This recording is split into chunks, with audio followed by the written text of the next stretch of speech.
भरिया सिटी में अवां खे ख़बर ॾींदा हलूं त भरिया सिटी पुलिस मुक़ाबले में फुल फिराई थियल ॾोहारी जा लाश वारसनि हवाले कया विया आहिनि। सुबुह सवेल ॻोठ उस्मान गाहोचे वटि लिंक रोड रस्ते ते मुबीना तौर भरिया सिटी पुलिस सां मुक़ाबले में मारिजी वियल ॿिन्ही फोरू मुकीम पुट इलियास लाखो अजीब पुट अज़ीम लाखो जा लाश संदुसि अमड़न ज़ुबैर लाखो ऐं अरबेनान लाखो वसूल करे खणाए विया आहिनि। भरिया सिटी पुलिस पारां मारिजी वियल ॾोहारियुनि मथां 15 खां वधीक केस ज़ाहिर हुआ। हिन सिलसिले में डीएसपी भरिया लोंग खान शर एसएचओ भरिया सिटी मुनीर लिगारी ॿुधायो त मारिजी वियल ॿिन्ही फोरनि मथां भरिया सिटी समेत मुख़्तलिफ़ थाणनि ते मजमूई तौर 15 खां वधीक केस दाख़िल थियल आहिनि, जॾहिं त कानूनी घुर्जनि बाद लाश वारसनि हवाले कया विया आहिनि। यादि रहे त सुबुह जो 8 वॻे उस्मान गाहोचो भरिसां फुर जी वारदात दौरान मुबीना तौर पुलिस जे 3 ॾोहारियुनि सां मुक़ाबिलो थी पियो। पुलिस ऐं ॾोहारियुनि विच में फायरिंग दौरान 2 फोरू मारिजी विया आहिनि, हिकिड़ो फोरू फरार थी वियो। मुक़ाबले दौरान मारिजी वियल ॿिन्ही फोरनि जी सुञाणप ॻोठ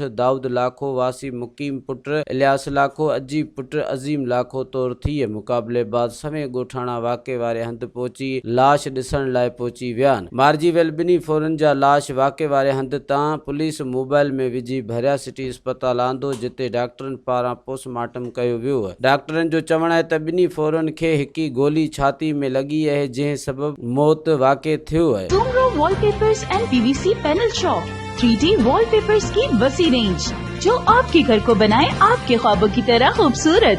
बेहतरीन क्वालिटी के वॉलपेपर्स और सीलिंग्स बेहतरीन कलर्स और डिजाइन्स में दस्तयाब हैं। हैदराबाद, लतीफाबाद, कासमाबाद, जामशोरो, मीरपुर खास के साथ सिंध के मुख्तलिफ शहरों में सर्विस मौजूद है। हर किस्म के 3D वॉलपेपर्स और सीलिंग्स लगवाने के लिए अभी राब्ता करें। कॉन्टैक्ट रांजन अली सोमरो, व्हाट्सएप 0333370786, 03333702 तालिब हुसैन 0317131090।